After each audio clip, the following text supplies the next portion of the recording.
گزارش یہ ہے کہ آج جس منظر نامے کے سامنے ہم یا جو منظر نامہ ہمارے سامنے ہے اس پہ اگر آپ ذرا تھوڑا سا تفصیل سے غور کریں تو آپ کو پتہ چلے گا کہ اب وہ ساری لڑائی جو پہلے پی ڈی ایم اور عمران خان کے درمیان تھی، جو پہلے نون لیگ اور عمران خان اور پی ٹی آئی کے درمیان تھی، وہ ساری لڑائی اب اعلیٰ عدلیہ اور پارلیمنٹ کے بیچ ہو گئی ہے۔ یہ بہت انفارچونیٹ صورتحال ہے، اس کو اوائڈ کیا جانا چاہیے تھا دونوں طرف سے۔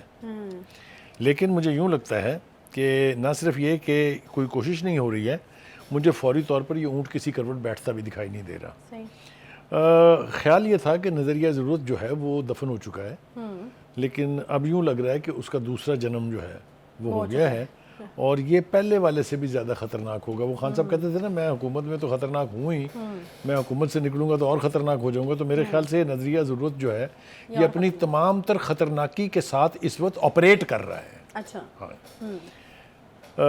ہماری کوشش یہ تھی ہمیشہ سے کہ ہم اعلیٰ عدلیہ کے بارے میں کوئی بہت زیادہ ڈیپ انالیسز میں نہ جائیں، اور جانا بھی نہیں چاہیے۔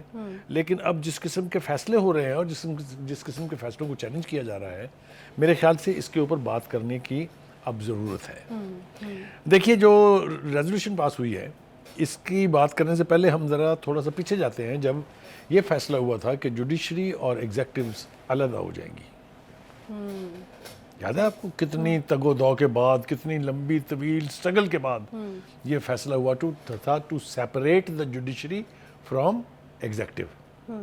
بڑا اس کو سیلیبریٹ کیا گیا تھا کہ جی کمال ہو گئی ہے یہ، مگر انفارچونیٹلی وہ بڑا فیصلہ جو ہے وہ کہیں زمین بوس ہوا ہوا یا کہیں مٹی میں ملا ہوا دکھائی دے رہا ہے، اس لیے کہ عدالت چاہ رہی ہے حکومت بھی چلانا، اور یہ عمل جو ہے اس کا آغاز چودھری صاحب جو تھے، جن کے لیے تحریک چلی تھی پوری قومی سطح کے اوپر، افتخار چودھری صاحب، ان کے دور میں ہو گیا تھا، اور پھر اس کو فروغ اور عروج ملتا رہا ہے جو دن گزرتے گئے ہیں، اور اب یہ اپنی پیک پر ہے۔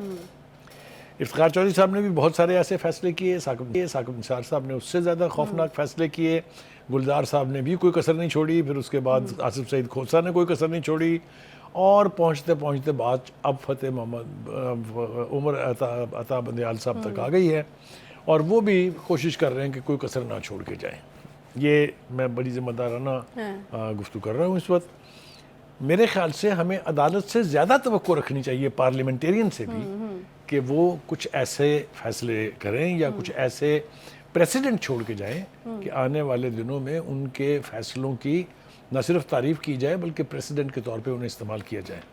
لیکن مجھے نہیں لگتا کہ ایسا ہو رہا ہے۔ اچھا، بخاری صاحب، مطالبہ یہ کیا گیا کہ فل کورٹ میں کیس کی سماعت کی جائے قرارداد میں 3 رکنی بینچ کی بجائے، تو آپ کو لگتا ہے کہ اب عدالت جو ہے اس کے اوپر غور کرے گی کہ کیونکہ یہ مسئلہ ہے بھائی یہ تو عدالت نے اٹھا کے پوری بلڈنگ سے باہر پھینک دیا ہے مطالبہ۔ قرارداد موجود ہے اس کے لیے، اس کے جو مرضی قرارداد کریں آپ، بندیال صاحب نے نہیں کرنا کچھ بھائی۔ وہ سمجھتے ہیں کہ سپریم کورٹ کا مطلب ہے 3 وہ ججز اور 1 وہ خود، اچھا بس دیٹس اٹ۔ ان کے نزدیک اس سے زیادہ سپریم کورٹ ہے ہی نہیں۔ لیکن آپ مجھے بتائیں نا کہاں لگا آپ کو کہ سپریم کورٹ ہے؟ ایک ایسا ایشو جس کے اوپر 9 ججز کا پینل خود چیف جسٹس صاحب نے بنایا، وہ اعتراضات اٹھتے اٹھتے 9 سے 7، 7 سے 5، 5 سے 4، 4 سے 3 رہ گیا۔ آپ مجھے یہ بتائیے، کامن سینس کی بات ہے، بالکل ایک بچے سے پوچھئے کہ ایک ایسی چیز جس کو 9 آدمی مل کے حل کر سکتے ہوں، کیا اس کو 3 آدمی حل کر سکتے ہیں؟ نہیں، یوزلی اگر کوئی عام سرکمسٹانسز ہوتے تو بینچ تحلیل ہو جاتا ہے اور پھر اس کو دوبارہ جو ہے وہ نہیں، یہ جمع ہی نہیں گوارا کی نا انہوں نے۔ ججز ریکیوز کر کے چلے گئے، انہوں نے تب ریکنسٹیٹیوٹ نہیں کیا۔ ججز نے اعتراضاً اپنے آپ کو واپس لے لیا، انہوں نے تب ریکنسٹیٹیوٹ نہیں کیا۔ ایک جج نے کہا میں باقی ججز کے فیصلے کے ساتھ ہوں، وہ بھی چھوڑ کے چلے گئے، انہوں نے پھر ریکنسٹیٹیوٹ نہیں کیا۔ اچھا، یہ تو وہ ڈیولپمنٹس ہوگی نا جو پچھلے دنوں میں ہوتی رہی ہیں۔ آج کی جو ڈیولپمنٹ ہے وہ قرارداد ہے، اس قرارداد کے آنے کے بعد کیا فرق پڑے گا؟ سپریم کورٹ اپنا مائنڈ جو ہے وہ اس کا اظہار کر چکی ہے، اور جو ان کے طوطے ہیں، یعنی جو پی ٹی آئی کے فواد چودھری صاحب جیسے لوگ ہیں، باقی کی وضاحتیں وہ دے رہے ہیں اور باقی کی تعویلات وہ لے کے آ رہے ہیں۔ پرابلم ہے تو قراردادوں سے سپریم کورٹ کے فیصلے نہیں ختم ہوتے۔ دیکھیے، سپریم کورٹ کے جو فیصلے آئین کی روح کے مطابق اور قانون کے اندر رہتے ہوئے ہوں، ان کو یقینی طور پر کوئی نہیں بدل سکتا، اور نہ کسی کو جرات کرنی چاہیے ان کو بدلنے کی۔ لیکن جو فیصلے نہ قانونی ہیں نہ آئینی ہیں، ان کو تسلیم کرنے کے لیے بھی کوئی دباؤ نہیں ڈال سکتا۔ میں آپ کو 2 مثالیں دے دیتا ہوں۔ بخاری صاحب، مجھے تو لگ رہا ہے کہ اصل مدعا جو ہے وہ کہیں اور رہ گیا، اب تو مسئلہ جورسڈکشن کا آ گیا کہ کس کے اختیار کہاں تک ہیں۔ کریکٹ، میں آپ کو بتانا چاہ رہا ہوں، شیئر کرنا چاہ رہا ہوں اپنے ناظرین سے کہ یہ بنیادی خرابی ہوئی کہاں؟ پہلی خرابی ہوئی 183(4) پہ، جہاں پاناما کی بجائے اقامہ کے اوپر سزا دے کے آپ نے قانون اور عدلیہ کا مذاق اڑایا، بالکل تمسخر اڑایا۔ وہ انٹرپریٹیشن کہیں نہیں تھی کہ ایک معاملے میں تو وہ ساری عمر کے لیے نااہل ہیں اور نہ وہ اس قابل ہیں کہ وہ اپنی پارٹی جو ہے اس کی سربراہی کر سکیں۔ دوسرا ایک شخص ہے جس کو الیکشن کمیشن نے ڈسکوالیفائی کیا ہے توشہ خانہ پہ، اس کو تمام حقوق حاصل ہیں، اس کی مکمل طور پر پوری جوڈیشری پروٹیکشن کر رہی ہے، وہ کسی عدالت میں پیش ہونے کے لیے تیار نہیں ہے۔ یہ اس کے اوپر بات ہم بعد میں کریں گے، میرے خیال سے ہم فوکس کریں ابھی فی الحال اس ریزولوشن کو۔ دیکھیے گزارش یہ ہے، پہلا میں نے بتا دیا آپ کو واقعہ 183(4) کا، پھر اس کے بعد 63 کی جو تعویل ہے، جو پنجاب اسمبلی کے حوالے سے خاص طور سے جب مقصد تھا کہ حکومت جو ہے پرویز الہی صاحب کے سپرد کر دی جائے، اس وقت بھی آئین کا بول بالا کرنے کی بجائے آئین کے ساتھ کھلواڑ کیا گیا۔ اس کے بارے میں کہتے ہیں کہ this was rewriting the constitution. بالکل ٹھیک بات ہے یہ، وہ چیزیں جو اس میں تھی ہی نہیں، وہ چیزیں جو آئین کی روح کے مطابق ہی نہیں ہیں، ان کے اوپر اگر آپ اتنے بڑے بڑے فیصلے کریں گے اور ریڈیکیول کریں گے روایات کو، جمہوری بھی، قانونی بھی اور آئینی بھی، تو آپ کے بارے میں ریزسٹنس بھی بڑھے گی اور آپ کی جو عظمت اور آپ کے جو شان ہے اس میں فرق بھی آئے گا۔ اچھا بخاری صاحب، ابھی انہوں نے رابطہ کر لیا ہے تحریک انصاف نے سپریم کورٹ سے خیبر پختونخوا کے انتخابات کے لیے، اب ان کو لگ رہا ہے کہ پنجاب ایشو نہیں ہے، پنجاب میں تو ہو گیا فیصلہ۔ یہ تو ان کا خیال ہے نا، ایسا نہیں ہے، ابھی تو بہت کچھ ہونے والا ہے۔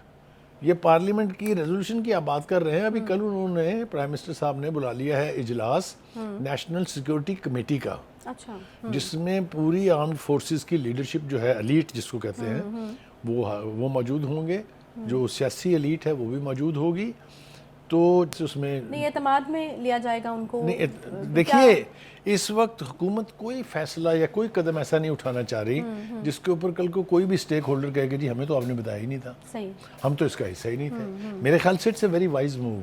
آج ریزولوشن پاس کرائی ہے، کل وہ اجلاس بھی یہی کہے گا، بالکل حکومت کے ساتھ کھڑا ہوگا۔ یہ مجھے توقع ہے، I can be proven wrong, I don't know کہ کیا ہوگا، لیکن یہ اچھی بات ہے کہ وہ چاہ رہے ہیں کہ جو سیکورٹی ایجنسیز ہیں ہمارے ملک کی، جو ہمارے ملک کے محافظ ہیں، جو ہماری سلامتی کے ذمہ دار ہیں، ان کو بھی آن بورڈ لیا جائے۔ اگر ان کو بھی ساتھ ملا لیا جاتا ہے اور کنسنسس کے ساتھ کوئی ڈیسیشن ہوتا ہے تو پھر میرے خیال سے سپریم کورٹ کو بھی اپنی ضد ترک کر دینی چاہیے۔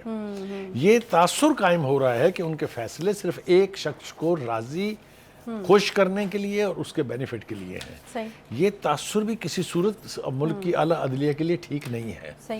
اس کی مثالیں میں آپ کو دوں گا جب ہم دوسرے سیگمنٹ میں۔ سمجھتے ہیں کہ کل کی یہ جو قومی سلامتی کا اجلاس ہے اس کے بعد چیزیں بدل سکتی ہیں، یا ججز جو ہیں وہ غور و فکر کر سکتے ہیں، یا نظر ثانی اس کو کہیں کہ کر سکتے ہیں؟ دیکھیے اس کے اوپر نظر ثانی میرے خیال سے اگر وہ مطالبہ جو ہر طرف سے اٹھ رہا ہے، اگر چیف جسٹس صاحب وہ مطالبہ مان لیں کہ فل کورٹ بنا دیں، پھر جو بھی فیصلہ ہوگا کسی میں مجال نہیں ہے کہ اس سے انحراف کر جائے۔ صحیح۔ سپریم کورٹ کی فل بینچ کے فیصلے پر مجھے بتائیے کیسے کوئی لفظ اٹھائے گا؟ جو مرضی فیصلہ کر دیں، وہ اسی فیصلے کو میں کہہ رہا ہوں اسی فیصلے کو انڈورس کر دیں، تب بھی سب کو ماننا پڑے گا۔